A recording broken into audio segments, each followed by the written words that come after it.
잠깐 하나님 앞에 마음을 드리면서 기도하면서 하나님께로 가까이 나아가면 좋겠습니다. 하나님, 이 사순절 기간 우리가 주님을 더 닮아가기 위해서 얼마나 노력하고 있는지 되돌아봅니다. 하나님, 내 삶의 구석구석마다 와주셔서 하나님께서 기뻐하시는 모습으로 변화시켜 주옵소서. 이런 기도로 우리 하나님께 나아가면 좋겠습니다. 같이 기도하겠습니다. 사랑하는 하나님, 우리 주님 앞으로 불러주시고, 하나님, 우리가 참 부족하고 연약하지만 조금이라도 더 주님의 모습, 우리 모습을 새기겠다고 기도하고 예배하고 또 말씀 읽고 실천하면서 함께 살아가고 있습니다. 하나님, 우리를 붙들어 주시고 우리의 연약함에 책망치 마시고 새로운 힘을 주셔서 우리가 하나님 기뻐하시는 길을 갈 수 있게, 하나님 예수 그리스도를 더 닮는 길 살아낼 수 있게 우리와 함께 해주옵소서. 주님의 마음을 우리에게 주시고 하나님께서 기뻐하시는 일들을 깨달아 알 수 있는 지혜를 주시고, 하나님과 동행할 때 다른 이들이 우리가 하나님이 함께 하신다는 것을 볼 수 있는 놀라운 일들 우리를 통해 주님 일어나게 도와주옵소서. 주님 우리 가운데 함께 하여 주옵소서. 우리 함께 인내송으로 하나님 앞에 나아가겠습니다.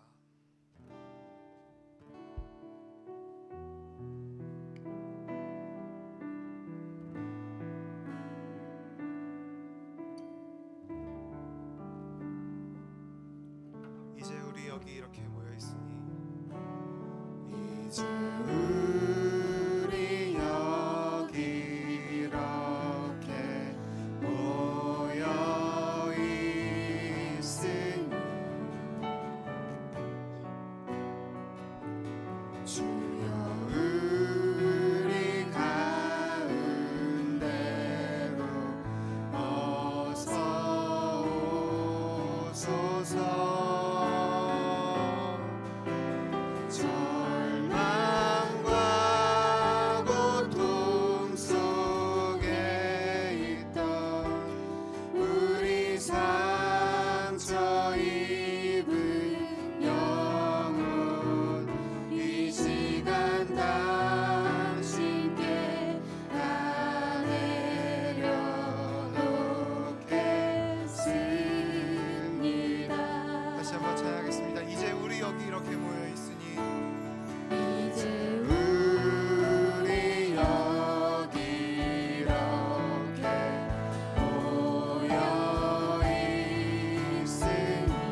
모습 이대로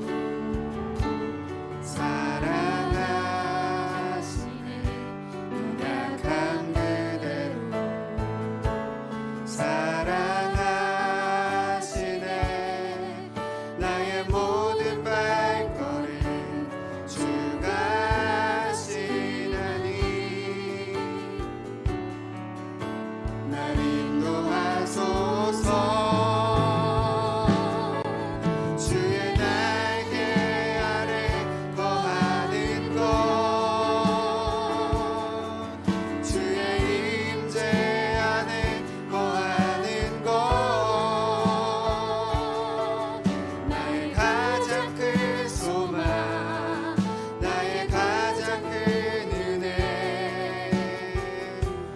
주와 함께 동행하는 길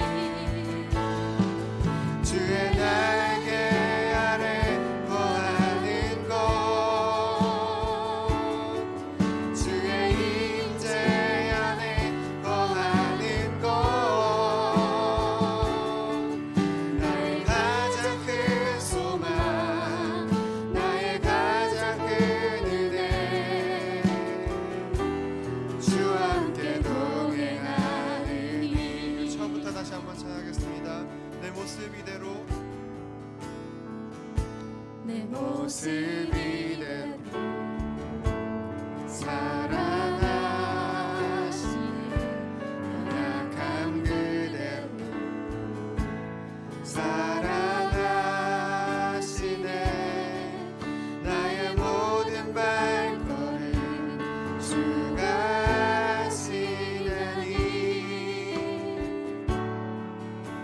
날 인도하소 내 모습 이대로 내 모습 이대로 사랑하시네 연약한 그대로 사랑하시네 나의 모든 발걸음 주가 하시나니 날 인도하소서 주의 날개 아래 거하는 것 주의 임재 안에 거하는 것 나의 가장 큰 소망 나의 가장 큰 은혜 주와 함께 동행하는 주의 날개 아래 거하는 것 주의 날개 아래 거하는 것 주의 임재 안에 거하는 것 나의 가장 큰 소망 나의 가장 큰 은혜 주와 함께 동행하는 주의 날개 아래 거하는 것 주의 날개 아래 거하는 것 주의 임재 안에 거하는 것 나의 가장 큰 소망 나의 가장 큰 은혜 주와 함께 동행하는 길 주의 날개 아래 거하는 것 주의 임재 안에 거하는 것 나의 가장 큰 소망 나의 가장 큰 은혜 주와 함께 동행하는 길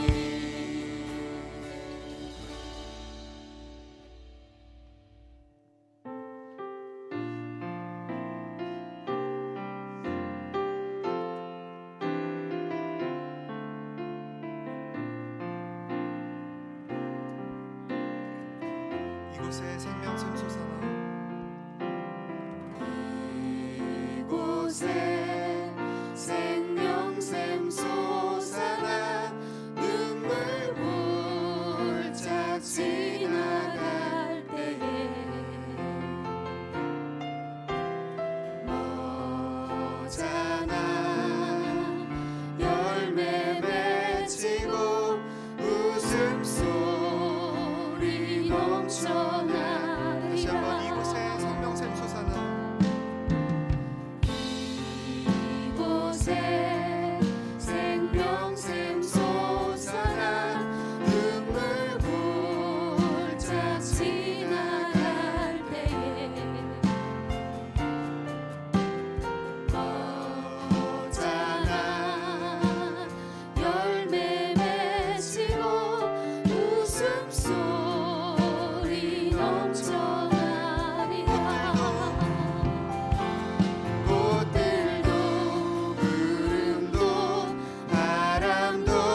이 시간 우리 함께 기도하면서 더 깊은 예배로 나아가면 좋겠습니다. 하나님, 우리 가운데 주님의 나라를 채워주십시오. 그래서 이곳에서 기도하고 하나님의 뜻을 사모하는 우리로부터 시작해서 이 황량한 땅에 꽃들이 피고 하나님의 아름다운 하나님 나라의 열매가 맺히게 하나님 우리와 함께 해주옵소서. 이런 기도 제목 가지고 우리 함께 하나님께 기도하며 나아가면 좋겠습니다. 함께 기도하겠습니다. 사랑의 주님, 우리를 불러주시고 하나님, 우리 마음에 하나님 나라의 소망 함께 하시니 감사합니다. 아직 환량하지만 하나님 이 땅이 너무나도 삭막하고 막막하고 너무나도 어려운 시대를 살아가고 있지만 하나님, 우리가 하나님 나라의 꽃들이 이곳에 피어서 기대하며 하나님 앞에 나아갑니다. 우리 안에 하나님 나라의 소망을 함께 하옵소서. 우리가 이 소망을 하나님 나라를 심어가는데 도와주시고 이 시간 하나님을 사모하고 우리들에게 하나님의 기쁨을 주옵소서. 하나님, 그렇습니다. 우리가 찬양하고 또 기도했던 것처럼 하나님의 나라가 속히 우리 가운데, 이곳 가운데 임하게 하여 주시옵소서. 또 우리의 삶을 통해 이 땅에, 이 시대에, 이 사회에 하나님의 나라가 오게 하는 그 일 가운데 하나님, 우리가 더욱더 헌신하며 순종하며 살아가게 하옵소서. 오늘 이 시간 우리 가운데 함께 하여 주시기를 간구드리며 예수님의 이름으로 기도드립니다. 아멘. 안녕하세요. 반갑습니다. 잘 오셨습니다.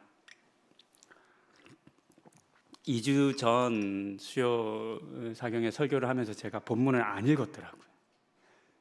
그걸 언제 알았냐면 설교를 마칠 때 깨달았어요. 그래서 오늘 먼저 읽고 시작합니다. 누가복음 14장 25절부터 27절 말씀입니다. 짧으니까요, 제가 한번 읽겠습니다. 허다한 무리가 함께 갈새 예수께서 돌이키사 이르시되, 무릇 내게 오는 자가 자기 부모와 처자와 형제와 자매와 및 자기 목숨까지 미워하지 아니하면 능히 나의 제자가 되지 못하고, 누구든지 자기 십자가를 지고 나를 쫓지 않는 자도 능히 나의 제자가 되지 못하리라. 아멘. 사순절을 보내며 우리는 예수님께서 앞서 걸으셨던 길이 어떤 길인지를 묵상하고 있습니다. 또 단순히 묵상만 하는 것이 아니라 그 길을 뒤따르겠다라고 하는 다짐도 해봅니다. 오늘은 주님을 따르는 삶이 어떤 삶인지에 대해서 오늘 이 주신 본문의 말씀으로 또 한번 생각해 보려 합니다. 예수님께서 자신을 따르던 수많은 사람들이 이렇게 길을 가는데 갑자기 돌이켜 정색하시듯 이야기를 하십니다. 수많은 사람들이 너도 나도 예수님을 쫓겠다 이렇게 따라오고 있는데 너무나 이렇게 받아들이기 힘든, 감당하기 힘든 말씀을 들려주시는 것 같습니다. 26절의 내용을 보면 예수의 제자가 되기 위해서는 부모와 처자와 형제와 자매와 심지어 자기 목숨까지도 미워해야 한다 말씀하셨습니다. 정말 부담스럽고 또 이 말씀 때문에 우리가 이걸 어떻게 해석해야 되는지 많이 걸립니다. 정말 예수님의 제자가 되려면 다 버려야 되나? 다 버리고 예수님을 따라야 하나? 이런 궁금증도 생깁니다. 그러면서 이게 정말 예수님의 본심인지도 궁금합니다. 사랑하라 라고 가르치신 예수님께서는 이번에는 미워하라 하신 것이 이해되지 않기도 합니다. 그래서 이 말씀은 우리가 좀 해석이 필요하겠습니다.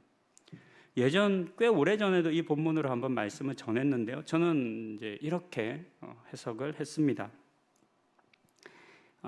텔레비전이나 영화의 어떤 장면을 보면 배가 큰 폭풍과 파도를 만나는 그런 장면들을 이제 보여줍니다.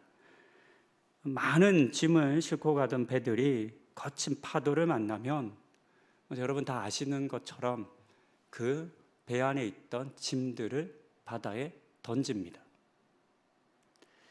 요즘 같은 기술이 워낙 발달한 시대에는 이제 첨단 장비도 많고 배가 기울지 않고 또 전복되지 않도록 하는 각종 안전 장치들이 많이 있어서 예전 같지는 않지만 과거에 정말 그 옛날에 작은 규모의 배들이 풍랑을 만날 경우에는 다른 방법이 없습니다. 안전 장치라는 게 없으니까 싣고 있는 짐을 이렇게 던지는 수밖에 없습니다. 왜냐하면 그래야만 배가 가벼워지기 때문입니다. 풍랑을 만나면 배 위로, 배 안으로 물이 가득 들어찹니다. 그러면 점점 배가 무거워지고 원래 있던 짐의 무게까지 더하면 배가 그 무게를 감당하지 못하고 물에 가라앉게 되기 때문입니다. 그래서 무겁고 부피가 큰 짐들부터 버려야 합니다. 심지어는 배에 꼭 필요한 기구들도 버립니다. 당장 먹을 음식도 버립니다.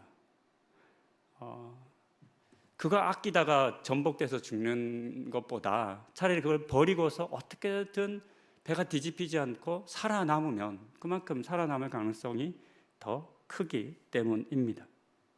성경에도 이런 예가 있습니다. 두 본문이 있습니다. 요나서와 사도행전인데요. 요나서 1장 4절과 5절입니다. 여호와께서 대풍을 바다 위에 내리심에 바다 가운데 폭풍이 대작하여 배가 거의 깨어지게 된지라. 사공이 두려워하여 각각 자기의 신을 부르고 또 배를 가볍게 하려고 그 가운데 물건을 바다에 던지니라. 그러나 요나는 배 밑층에 내려가서 누워 깊이 잠이 든지라. 사공들이 여러 행위를 합니다. 기도도 하고 각자의 신에게 기도도 하고 또 하는 것이 바다 가운데 물건들을 다 던지는 겁니다. 말씀드린 것처럼 배를 가볍게 하기 위해서입니다. 사도행전 27장 18, 19절에는 로마로 가던 바울이 풍랑을 만났을 때 이야기입니다. 우리가 풍랑으로 심히 애쓰다가 이튿날 사공들이 짐을 바다에 풀어버리고 사흘째 되는 날에 배의 기구를 저희 손으로 내어 버리니라. 이렇게 순서를 정하는 거죠. 덜 중요한 것부터 하나씩 버리기 시작하는 겁니다. 먼저는 짐부터 버립니다. 그건 없어도 살 수 있으니까. 그러고도 안 돼서 그 다음에 배의 기구를 내어버립니다. 그것까지도 버려야만 살 수 있는 상황이 된 겁니다. 두 성경 본문은 모두 풍랑을 만난 위급한 상황 가운데서 배에 타고 있던 사람들이 공통적으로 했던 일들이 무엇인지를 전합니다. 그것은 살기 위해 모든 짐을 바다에 던져 버리는 겁니다. 저는 우리가 살기 위해서는 때로 모든 것을 이렇게 버려야 할 때가 있다라고 생각을 해보았습니다. 세상에서 살 때 참 중요하게 여겨지는 것들이지만 그러나 그것이 우리의 생명보다 중요하지는 않습니다. 그러니까 그건 다음에 또 기회가 되면 얻을 수도 있을 겁니다. 이런 생각을 해봅니다. 배를 타고 가다가 그러니까 배에 금을 가득 싣고 갑니다. 근데 태풍을 만나요? 금덩어리를 안고 바다에 가라앉아 죽거나 아니면 이제 금덩어리가 워낙 금은 무거우니까 던지면 살 가능성이 생겨요. 여러분 어떻게 하시겠어요? 질문하는 게 어리석은 질문입니다. 아무리 금이라 한들 버려야 합니다. 그 금과 함께 죽는 건 의미가 없잖아요. 오히려 이 태풍을 만난 순간에 가장 쓸모없는 것이 금일 수 있어요. 그렇잖아요. 무게만 차지하고 다른 거 다 버리고 금을 안 버리는 건 의미가 없잖아요. 금보다 무거운 게 없을 테니까. 그러니까 가장 먼저 어쩌면 살기 위해서는 금을 버려야 할 수도 있습니다. 태풍을 만나는 것처럼 당장 눈에 내 생명이 걸린 문제가 우리가 겪게 되면, 경험하게 되면 사실 이런 일들은 그다지 많은 고민이 필요하지 않고 즉각적으로 행동할 수 있습니다. 아무리 귀하다 하더라도, 내가 귀하게 여겼다 하더라도 살기 위해서는 쉽게 포기할 수 있습니다. 하지만 그것이 잘 보이지 않으면, 그것이 어떤 의미인지 명확하지 않으면 참 힘든 일입니다. 예수의 제자가 된다는 것은 어쩌면 저는 이제 그런 맥락에 있는 일이라 생각을 해봅니다. 죄로 말미암아 죽을 수밖에 없는 상황에 처해 있으면서도 그 사실을 모르고 여전히 세상의 삶을 붙잡고 집착하고 욕심을 부린다면 그건 어리석은 일이 될 것입니다. 그런 점에서 손에 움켜쥐고 있는 것들을 우리가 놓을 때 비로소 우리는 구원을 얻을 수 있다라고 하는 생각을 해볼 수 있습니다. 수많은 사람들이 예수를 쫓았지만 우리가 알듯 그 허다한 무리들, 수많은 무리들이 다 구원을 받지는 못합니다. 크고 작게 예수님의 도움도 많이 얻고 예수님의 이적도 많이 경험하고 5천 명이나 되는 사람들 적어도 예수님께서 주신 그 떡과 물고기는 먹어봤잖아요. 그런 놀라운 기적도 경험해요. 하지만 그 모든 사람들이 제자가 된 건 아닌 겁니다. 한편 이 본문을 이해하는데 도움이 되는 글이 있어서 인용해 봅니다. 제가 볼 땐 제가 하는 그 설명보다 이 톰 라이트라고 하는 이 신약 학자가 하는 게 훨씬 더 이해가 잘 됩니다. 톰 라이트가 쓴 누가복음 해설서인데요. 이 오늘의 본문을 이렇게 이야기합니다. 격리된 마을 사람들에게 긴급 의료품을 전달하기 위해 높고 위험한 산지를 통과하여 길을 내고 있는 탐험대장을 떠올려 보자. 조금이라도 더 앞으로 나아가려면 짐을 내려놓아야 합니다. 여기서부터는 길이 너무 가팔라서 물건을 전부 가져갈 수 없습니다. 아마 짐은 다시 찾지 못할 것입니다. 그리고 집에 마지막으로 엽서를 보내는 게 좋을 겁니다. 이곳은 길이 너무 위험해서 우리 중 몇 사람은 다시 돌아오지 못할 가능성이 아주 높습니다. 우리는 이 말을 이해할 수 있다. 이런 말이 달갑지는 않겠지만 납득이 가는 이유는 알 수 있다. 이처럼 지금처럼 급박한 과업이 있을 때에는 하나님 나라에 모든 것을 걸어야 한다. 참 저는 좋은 이야기라고 생각해 봅니다. 톰 라이트의 이야기처럼 예수님의 제자가 된다는 것은 죄라고 하는 질병으로 죽어가는 고립된 마을의 사람들에게 예수의 복음이라는 긴급 의료품을 전달하는 사람이 되는 것과 같다 하겠습니다. 지금 주님께서는 이 거룩한 사명으로 제자들을 초대하신 것입니다. 이런 사람들, 이런 이야기 우리가 많이 듣지 않습니까? 누군가를 살리기 위해 희생하고 헌신하고 소방관이든 경찰이든 군인이든 또 몇 해 전 태국의 아이들이 동굴에 갇혔을 때 그 아이들을 구하기 위해서 목숨을 걸고 들어갔던 구조대원들, 전 세계에서 수많은 사람들이 도왔고 이제 그거에 대한 영화도 나오지 않았습니까? 이런 사람들의 이야기, 이번에 트르키에 지진을 내서 그것을 구조하기 위해서 수많은 사람들이 또 목숨을 걸고 일했던 이야기들 우리가 많이 듣습니다. 이런 이야기를 우리가 들을 때 믿음 없는 사람들도 이런 일에 앞장서는 사람들의 용기를 칭찬합니다. 헌신을 칭송합니다. 그런 사람들을 손가락질하는 사람은 없습니다. 왜냐하면 그 일이 그만큼의 가치 있는 일이라고 하는 것에 동의하기 때문입니다. 우리 그리스도인들은 예수의 복음을 전하는 것보다 더 가치 있는 일이 이 세상에 없다고 믿는 사람들이지 않습니까?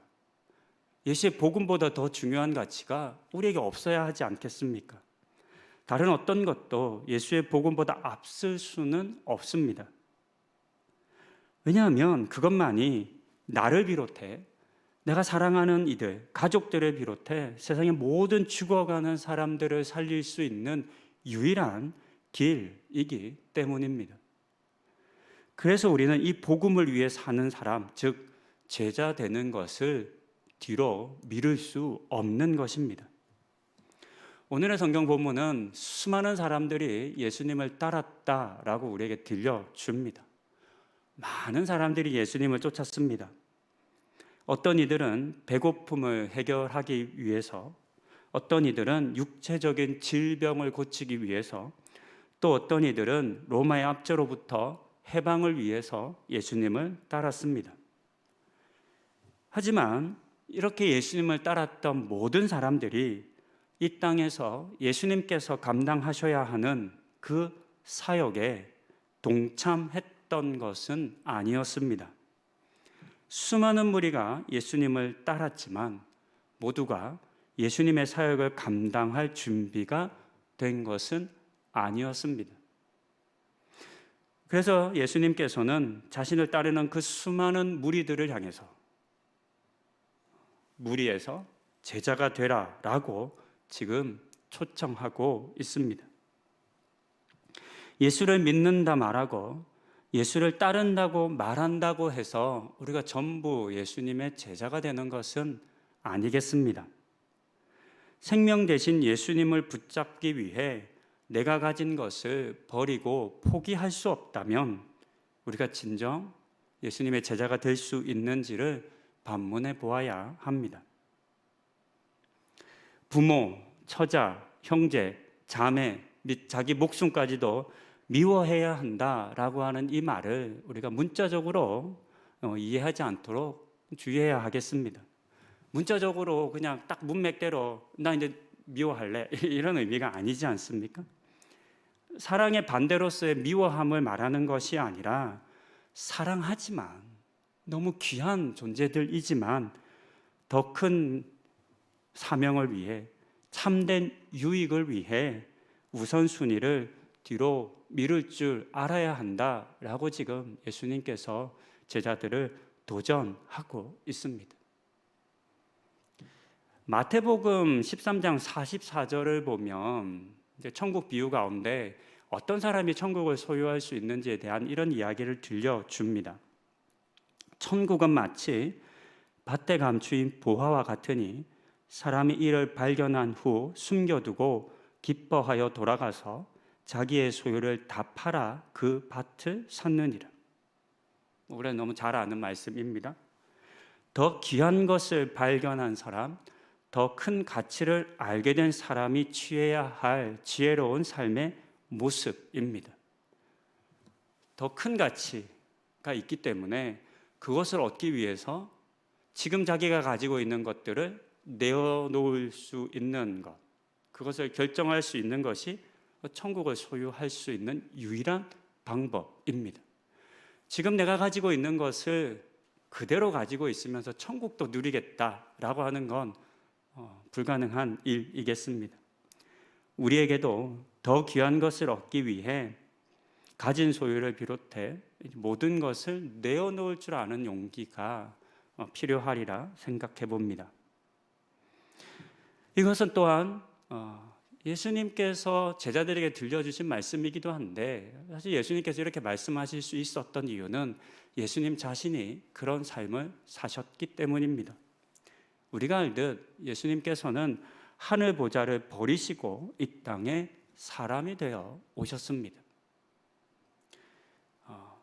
예수님 자체가 이미 자기 십자가를 지는 삶의 본이셨습니다. 주님이 그렇게 하늘 보좌를 버리고 다 포기하고 그리고 우리 가운데 오셔서 우리를 구원해 주셨습니다. 그 자신의 삶의 모습을 제자들에게 다시 도전하는 겁니다. 그렇게 될 때 이제 우리가 결론적으로 또 알 수 있는 건 다 버린 것 같지만 이제 나중에 결국은 다 얻게 되는 거죠. 이처럼 예수님께서는 수많은 자신을 뒤따르는 무리들을 향해서 이렇게 해야 제자가 될 수 있다라고 권면하시며 또 도전하셨습니다.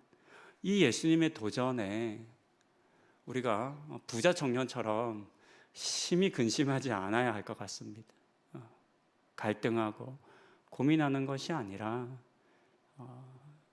그 주님의 그 초청과 부르심 앞에 사실 믿음이 없어서 우리가 늘 부족하지만 그 주님이 결코 우리에게 나쁜 것을 말씀하시고 우리에게 결코 하나님 뜻 아닌 다른 것들을 말씀하실 리 없으니까 그 주님의 초청에 아멘 하고 응답하면 참 좋겠습니다. 말씀을 정리합니다. 인용했던 톰 라이트는 긴급 의약품을 전달해 주는 탐험대의 모습으로 제자됨을 비유했습니다. 소방대원이나 군인들도 비슷한 이미지라 하겠습니다. 어제 뉴스를 보니까 이제 화재가 났는데 이제 안에 할아버지가 있어요라고 하는 이 말을 듣고 그치 할아버지를 구하기 위해서 이제 들어갔던 소방대원이 이제 결국은 나오지를 못한 내용이 이제 기사에 나왔습니다. 그래서 그 할아버지와 함께 이제 소방대원이 희생되었습니다. 불길 속으로 뛰어 들어간다는 거 참 쉽지 않은 일입니다. 그렇죠? 그러나 소방대원들은 그것을 이제 사명으로 여기는 거죠. 그래서 누구도 들어가지 않지만 사람이 있다, 구해야 한다 라고 하는 말을 들으면 뛰어가는 겁니다. 들어가는 겁니다. 사명을 위해 기꺼이 목숨을 바쳐야 하는 일이라면 그 사람들은 그 사명을 위해 뛰어 들어갑니다. 세상의 일을 위해서도 그렇게 살 수 있는데 그렇잖아요. 사명을 가진 사람들은 그렇게 살죠. 소방대원뿐만 아니라 누군가를 구조하는 사람들, 군인들, 우리 사회에 그와 같은 사명을 가지고 기꺼이 자기의 목숨을 내어주면서까지 이 세상을 이롭게 하는 사람들이 있습니다. 믿음이 없는 사람들도 사명 때문에 그렇게 살 수 있는데 하물며 그리스도인들이 복음을 위해 이와 같은 삶을 살지 못한다면 사실 그것보다 더 안타까운 일은 우리에게 없을 것 같습니다. 주님이 나를 구원하시기 위해 행하신 일들을 우리가 생각해 보십시다. 사순절에 이제 이거 생각하는 거 아닙니까? 나를 위해 주님이 하신 일들, 주님이 스스로 자신의 사명이라 여기신 그 일들, 우리를 구원하기 위함이시죠. 그리고 그 일을 위해 기꺼이 모든 것을 내어놓으셨던 그 주님을 우리가 묵상하십시다. 그리고 그 주님이 어느 순간 뒤를 돌아보고 이런 이제 본문을 묵상할 때면 참 궁금한 게 있어요. 이제 저는 이제 설교를 준비하거나 말씀을 묵상할 때 상상을 하거든요. 수많은 무리가 쫓아갔는데 여기 있는 우리가 무리라고 생각해 볼 수 있잖아요. 예수님께서 앞에 가시다가 뒤에서 엄청 많은 사람들이 가요. 여기 있는 저와 여러분들이 예수님 바로 뒤에서 쫓아갔다고 생각해 보자고요. 근데 예수님이 가시다 갑자기 탁 멈추셔서 그럼 예수님 멈추고 따로 멈출 거잖아요. 근데 뒤로 확 돌아보세요. 근데 예수님이 말씀하실 때 땅바닥을 쳐다보거나 하늘을 보고 말씀은 안 하셨겠죠. 사람들의 얼굴을 보고 눈을 보고 얘기하실 거잖아요.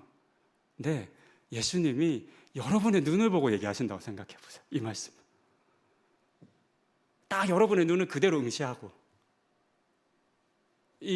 오늘 저희가 함께 읽었던 이 누가복음의 말씀을 여러분한테 들려주신다. 내 제자가 되려면 말이야, 너 포기해야 돼. 내려놔야 돼. 미워해야 돼. 할 수 있겠어? 그거 하고도 정말 너 나 따를 거야? 라고 이렇게 물어본다면, 그렇게 주님의 시선이 여러분 그 한 사람 한 사람을 향한다라고 생각한다면 여러분 어떻게 반응하시겠어요? 이게 이 말씀을 묵상할 때 이게 남한테 한 얘기로 들으면 아무 의미가 없거든요. 예수님의 시선이 나한테는 안 오고 다른 사람한테 갔다 그러면 회피하기 좋잖아요. 나한테 하신 말씀은 아닌가 보다. 우리 보통 그렇게 반응하죠. 근데 이런 말씀을 묵상할 때는 예수님 불특정 다수에게 하신 말씀입니다.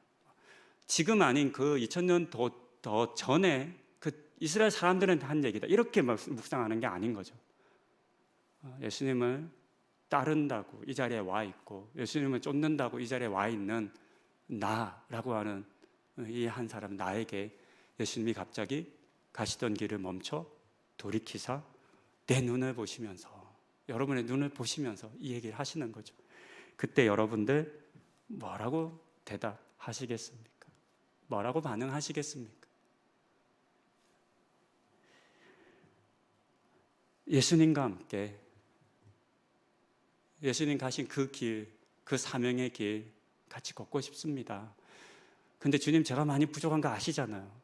주님, 저랑 다니시려면 답답하실 텐데요. 주님, 저 너무 부족해요. 이렇게 말을 하는 한이 있을지라도 그래도 주님 도와주시면 가볼게요. 따라가 볼게요.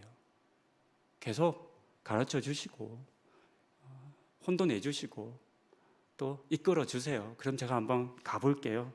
이렇게 그 주님의 나를 향한 시선을 외면하지 마시고 그 주님의 초대에 응답하는 우리 모두가 되기를 소망합니다. 이제 우리 함께 기도하시겠습니다.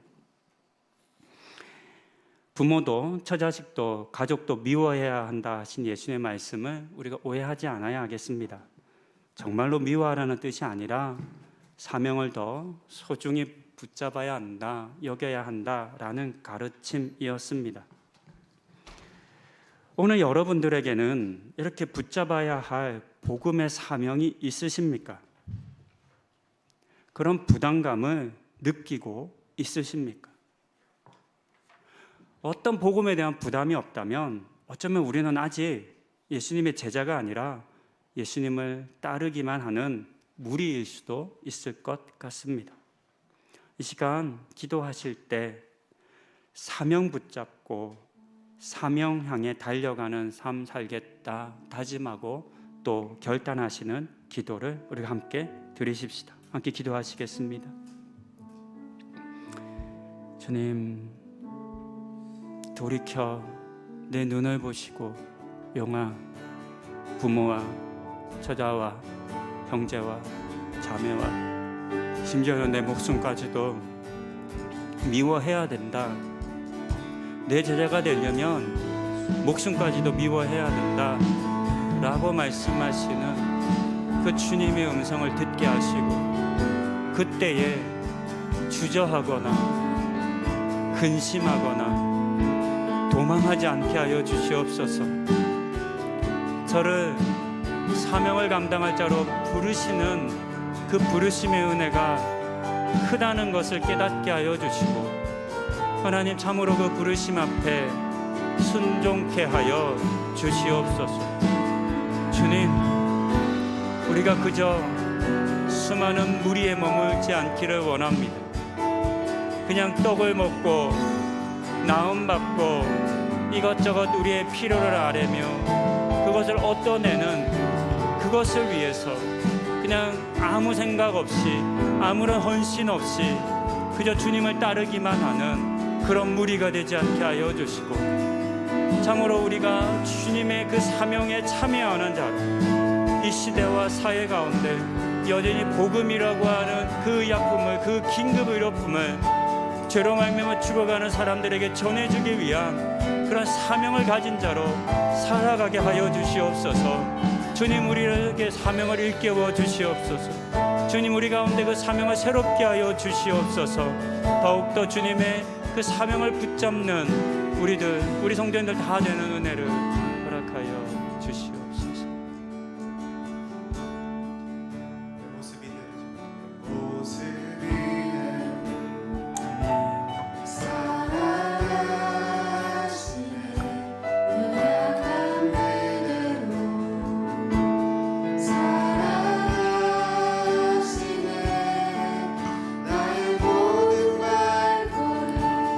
주가 시다니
주와 함께 동행하느니 주의 날개 아래 거하는 것 주의 임재 안에 거하는 것 나의 가장 큰 소망 나의 가장 큰 은혜 주와 함께 동행하느니 우리 사회에는 예수의 복음을 절실히 필요로 하는 이들이 여전히 많습니다. 하지만 주위에서 살펴보지 않으면 잘 보이지 않는 것 같습니다. 사도행전 3장을 보면 성전 민문에 앉은 날 때부터 걷지 못했던 사람이 있었습니다. 베드로와 요한은 수없이 그 문을 지나쳤지만 그를 모르고 지나왔었던 것처럼 말입니다. 성령을 받은 이후에서야 비로소 그를 주목하여 보게 되었습니다. 성령님께서 그들의 눈을 열어 주셨기 때문입니다. 우리가 이 시간 성령님께서 우리의 눈도 열어 주시기를 간구하십시다. 간절히 예수의 복음을 필요로 하는 사람들을 우리가 보고도 외면하고 지나치고 있을 텐데 성령님 우리 가운데 임재하여 주셔서 우리의 눈을 열어 주셔서 지나치지 않아야 할 사람들 바로 바라보고 예수의 복음을 전하는 그 사명을 감당해야 할 그 사람들을 보는 눈을 열어 달라 이 시간 함께 간구하시겠습니다. 성령님 그렇습니다. 수없이 많은 사람들이 예수의 복음을 너무나 절실히 필요로 합니다. 하지만 우리는 그것을 지나치고 있습니다. 많은 사람들이 여전히 죄의 질병으로 말미암아 죽어가고 있는데 하나님이 없다 말하고 구원이 없다 말하는 세상에 드러난 현상만으로 세상이 거짓되고 악한 것만으로 하나님을 부인하고 있는데 하나님 그들 가운데 참된 복음을 전해주어야 할 그 사명과 책임이 우리에게 있음에도 불구하고 우리는 그들을 지나치고 있습니다. 성령님 우리 가운데 임재하여 주시옵소서. 우리 성도님들 가운데 임재하여 주시고 우리 교회 가운데 임재하여 주셔서 우리의 눈을 열어 주시옵소서.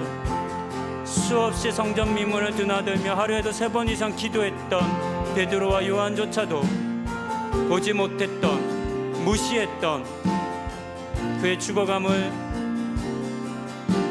책임지지 못했던 그 모습으로부터 성령님 그들을 구원하여 주신 것처럼 이 시간 우리를 구원하여 주시옵소서.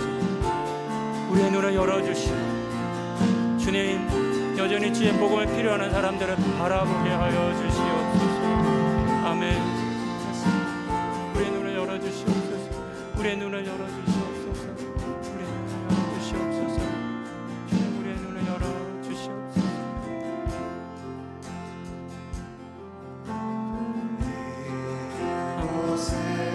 아멘. 생명샘 솟아나 아멘. 그렇습니다.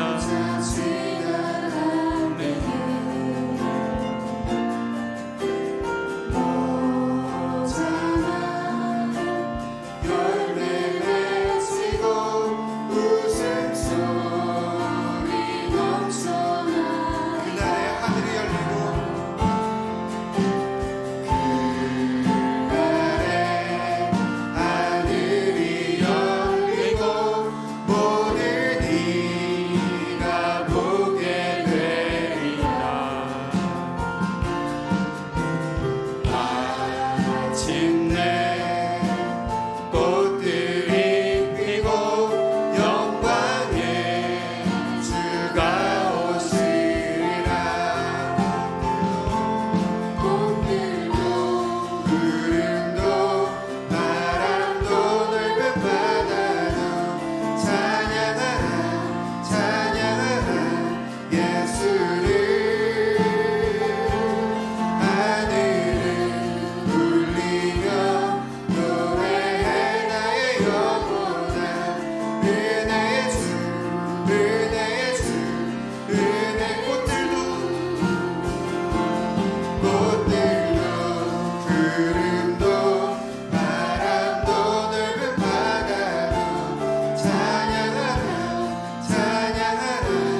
이 시간 교회를 위해 함께 기도하기 원합니다.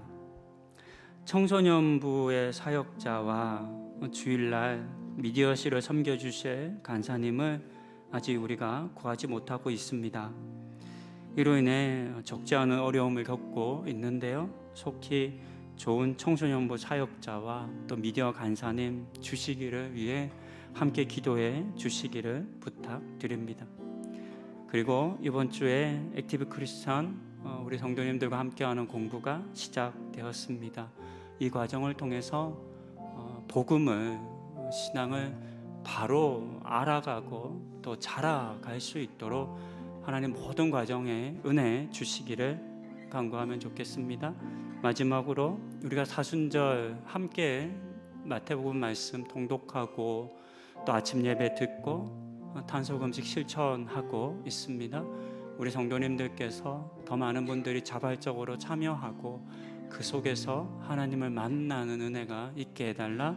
우리 교회와 성도들을 위해서 특별히 사역자 구해지길 위해서 함께 기도하시겠습니다. 기도하시겠습니다. 하나님, 우리의 필요를 주님께 아뢰어드립니다. 우리 교회 가운데 청소년부 사역자를 간절히 구하고 있습니다. 미디어실 간사님도 구하고 있습니다.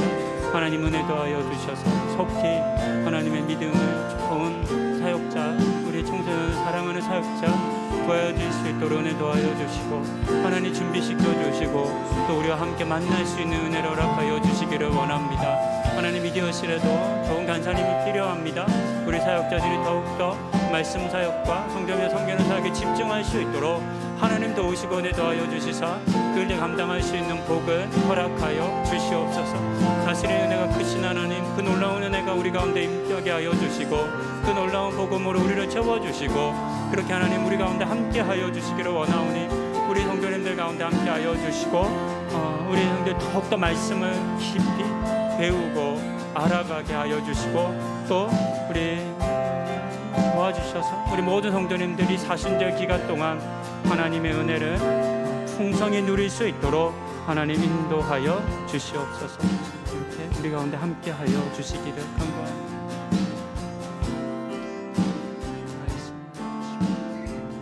주시옵소서.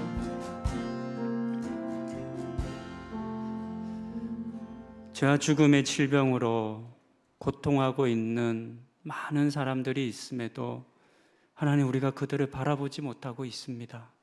그들의 죽어감을 안타까워하지 못하고 있고 그 한 사람을 위해 이 땅에 사람이 되어 오시기까지 하시며 십자가에 달려 죽으시기까지 하신 그 주님의 간절함과 그 마음을 어쩌면 우리는 외면하고 있는지도 모릅니다.